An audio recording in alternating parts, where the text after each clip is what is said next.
Orta Tokay suu сактагыч эч кандай маселе жок, болушу мүмкүн да эмес.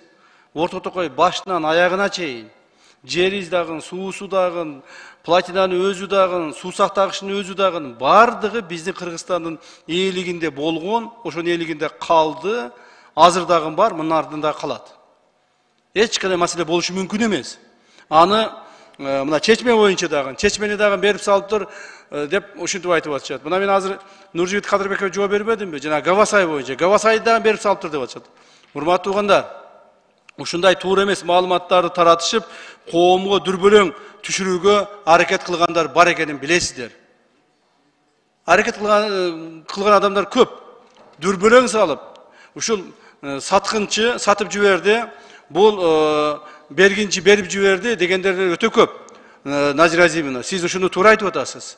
Мына депутаттардын сүрөттөрүн чыгарып алышып, мына депутат саткынчы, мына депутат саткынчы деп канча нерсе таратып атышат. Ошону кылгандар өзүбүздүн арабызда отурушат ушул жерде. Былгытып коюп отурушат унчукпай.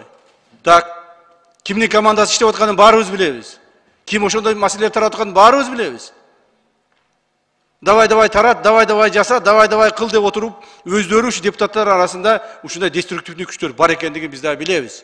Ошондо урматтуу депутаттар, алардын сөздөрүнө ошондой бир аз сандагы деструктивдүү күчтөрдүн сөздөрүнө жана маселелерине алынбаңыздар.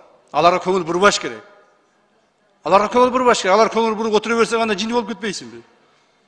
Биз мамлекетибиздин, элибиздин, журтубуздун кызыкчылыгын, эң стратегиялык мүнөздөгү маселени карап жана чечип атабыз, элибиздин пайдасына. Бул бизде кайрадан сыймык болуш керек. Мен сыймыктанам. Менин тагдырыма буйруп, ушул күндө 100 жылдан бери чечилбей келген кыргыз-өзбек чек арасынын акыркы точкасын биз коюп атканга мен сыймыктанам.